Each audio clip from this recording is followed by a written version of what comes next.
Amberly.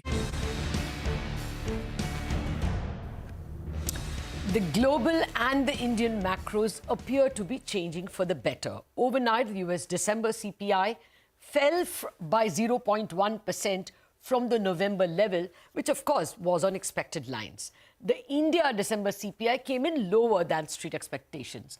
The big question now is whether the Fed will step down from its 50 basis point rate hike at a time to 25 basis rate hike at a time in February itself. In India, the question is the Reserve Bank done with hikes or done with one more hike only? For all these questions, I'm joined by Robert Sockin, the global economist. Citi is joining us all the way from the US, and Kaushik Das, chief economist at Deutsche Bank India. Gentlemen, thank you very much. Kaushik, with your permission, I'll start with Robert because he's actually stayed up for us. Well, Robert, first question to you. Can we assume the next hike in Feb from the Fed will be only 25 basis points? That's a great question, and thank you so much for having me. In our base case, we still have a 50 basis point move in February, but I think something that's very clear from the recent CPI data and the recent wage data that we're getting is that you are starting to see some clear signs that inflation is slowing. If you look in the report today, all of the three major components, core goods, within core CPI, core goods continuing to show disinflationary pressure. Services related to housing, very strong, but you can be confident with some of the more on the ground measures that we have for rental prices that those are going to come down. And that key non-shelter services print that the Fed has been highlighting so closely, that was showing much more encouraging data. And within the wage numbers, we saw encouraging prints from average hourly earnings. The Atlanta Fed tracker, that's a better measure of wages, also showing cooling pressures. So I think the risks are moving more and more in the direction that the Fed will be able to slow the pace of hikes to 25 basis points a meeting. So while we're still holding on to that 50 basis point move, and you heard some mixed signals from Fed speakers after the print today, I think the risks are clearly shifting in that direction that the Fed can slow down the pace of hikes. So will you also lower the peak Fed funds rate expectation? And I think that is a great distinction to make because while I'm fairly split on whether the Fed will go 50 or 25 in February, I am still fairly comfortable with our terminal rate pricing, which has the Fed hiking another 100 basis points from here to 5.25 to 5.5. And that is, of course, substantially higher than markets are pricing. And the reason for that is, I think, one, the market should not take as a signal if the Fed slows the pace of rate hikes, that they're going to also move to a lower terminal rate than they had previously thought. Fed officials have been pretty clear, mostly across the board, that they want to get rates at least to 5%. And I think, again, if you look at the history of inflation, there are many periods where inflation slowed down in the 70s only to re-accelerate again. So I think the Fed's going to be very glued to that history, very worried about if they go lower than expected, that inflation is going to re-accelerate. So I still think even if the Fed slows the pace of hikes, that you're going to get a terminal rate somewhere north of 5 and probably somewhere in the mid 5s. Okay, so you're not changing your terminal rate. Kaushik, on that point, let me come to you.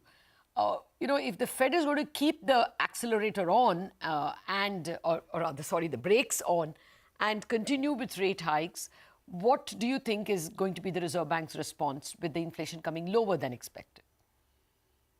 Lata, good morning. Our base case scenario is, and I told you in December also, the day of the policy, when we had the call, that probably the RBI will not need to, hike rates when they come to the 8th, February meeting. And we hold on to that view that probably the RBI is done with their rate hikes and they don't need to hike on February 8th because they have hiked quite aggressively. Almost 300 basis points of short-term money market rates have moved up in 2022 within a very short period of time. And if you see the inflation trajectory in India, it's kind of surprised to the downside both in November and December. Our forecast was 5.76 for the month of December, so it's come exactly in line with our forecast.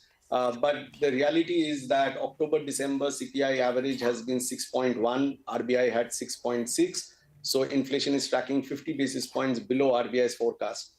January-March, RBI has given a forecast of 5.9. Our own forecast is showing that it will be around 5.5%. And by the end of March, the point estimate of CPI would be close to 5%. And then when you go to April, June, if you remember, RBI has given 5%. We are getting a number of 4.3, 4.4 average for April, June. No, but July, Kaushik, don't. What Robert is telling us is that the Fed goes on with actually 4 more hikes as per his, estimate. You think the Reserve Bank can remain impervious to the global environment, to the, So to answer that, one big risk was what happens on the currency, right? And Yes. currency was, kind of all-time lows. If you see the way DXY has moved from 114 to 102 handle, that risk has reduced quite significantly. Rupee has appreciated and it's trending at 81.5. Okay. Our belief is that January, March normally is a seasonally positive quarter for BOP and rupee appreciation can continue. RBI actually would be then buying dollars to ensure that rupee doesn't appreciate much. So looking from that angle, RBI doesn't need to go 1:1 with Fed and they can stop here looking at the domestic inflation trajectory. Okay, Robert, what's your estimate of the dollar index? As Kaushik says, 102, do you see it going to double digits?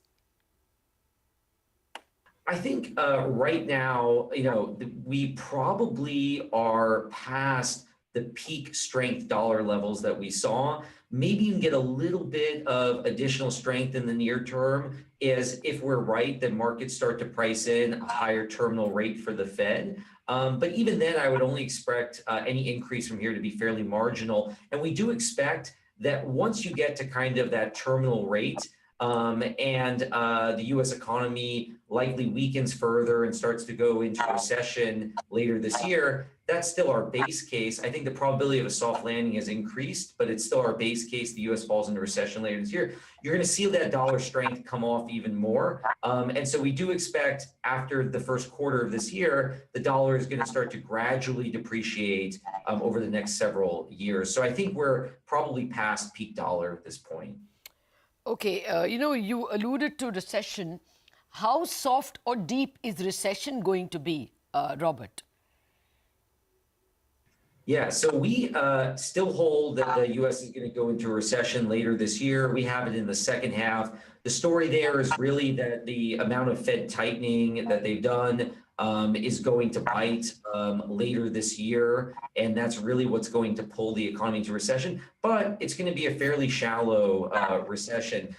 Just to give you some statistics around that, usually in the average U.S. recession, it lasts about 11 months. And the unemployment rate rises something like 2.5 percentage points. We only think this recession is going to last about 6 quarters. And we think the unemployment rate is probably going to rise, somewhere between 1.75 and 2 percentage points. So by historical standards, even though we do think a recession is likely, we think it's going to be a fairly mild one.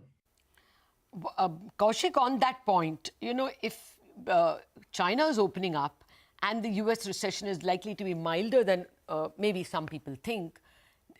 Look at our own IIP numbers. That looked robust to me. Putting all this, do you think growth, there is an upside risk to growth forecasts? No, Lata, I think there are downside risks to the growth forecast for FY24, the 6% that we have. It can easily fall to 5.5%. And the IIP number that came out in November at 7.1, it came on the back of minus 4.2% in October. So this is the Diwali distortion for October, November. You should take an average of October, November 22 over October, November 21. Growth was just 1.3%. So don't look at PMI, manufacturing or IIP to get comfort on growth. Growth is definitely going to go lower and there'll be bigger risks in 2023 than inflation. That's why I'm saying RBI, kind of probably is done with rate hikes. And the point that I was trying to make, April to September, inflation is averaging around 4.6% as per a forecast. And the policy rate is already at 6.25. So real rates are already positive by 1.65 or 170 basis points. How much more real interest rates do you need when you are having a risk of global recession, which is definitely going to come, and India's growth momentum is also going to slow down. I know the the RBI has talked about core inflation, but empirical research has clearly shown that as growth momentum slows down, core inflation also slows down with a lag. So I think core inflation comes down below 5.5% in April, June. It's just a matter of 1 quarter. You have to hold on, and core inflation will stay sticky at 6% for India. But April, June onwards, you'll see core inflation coming down below 5.5%. So I think looking at real interest rates from an India economy perspective, the next 6 months to 9 months, and the growth risks, RBI, it's better that RBI enters into a prolonged pause and changes their stance to neutral in the February policy. Not everyone in RBI is so confident of that 6% going away on core inflation, Kaushik, I can tell you that. It's, one forecast versus another, but RBI is pretty worried that core is not going much below 6 for the next, 1 year. They're pretty worried about core, which is why it found its way into the statement, I understand. But speaking of growth, Robert, what do you think will be the impact on Asia? We have China reopening, which is always positive for Asia, and you're saying that the US recession is not so bad. So where does Asia come out?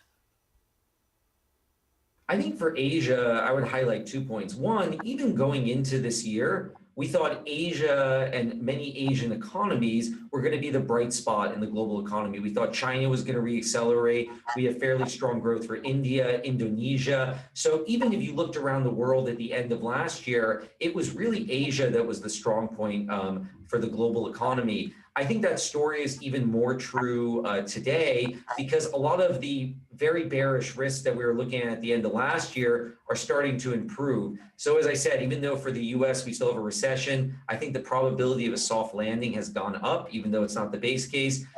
We have strong China growth for this year, and I think the reopening there sooner than expected is going to support that even more. And also in Europe, we still have a recession, but a fairly shallow one now. And so that situation is also looking better. So I think the news was good for Asia, relatively speaking, at the end of last year. And I think it's gotten even better since then. Okay. Robert, I forgot one question to you. The 10-year yield, US 10-year yield, does it now recede towards the 3% mark? Yeah, and for rates, I think we could get some move up across the curve in the near term, especially if we're correct that the Fed is going to go to a higher terminal rate than markets are pricing. But once you kind of get to that terminal rate point, I think rates are probably going to move down across the curve. And so by the end of this year, I would expect the 10-year Treasury to have something on the lower 3 handle attached to it. And also, another point to mention here is right now, obviously, large parts of the yield curve are inverted. We've done a fair amount of work on the 2s, 10s yield curve. We think that's probably near its peak inversion levels. And that the yield curve is going to start to steepen in earnest probably around when the Fed is done hiking. And so I would expect not only rates to come down generally across the curve after that, but also for that inversion to steepen and start to improve later in the year. Okay. Thanks a lot, Robert. I wanted to squeeze in a rupee question. Kaushik, I'm warned that I'm out of time. Thank you very much indeed, both of you, for joining us. Well, that's good news on inflation from both of them, but both of them rather downbeat on growth. So let's watch. Wrap up on Bazaar, Chartbusters coming up next.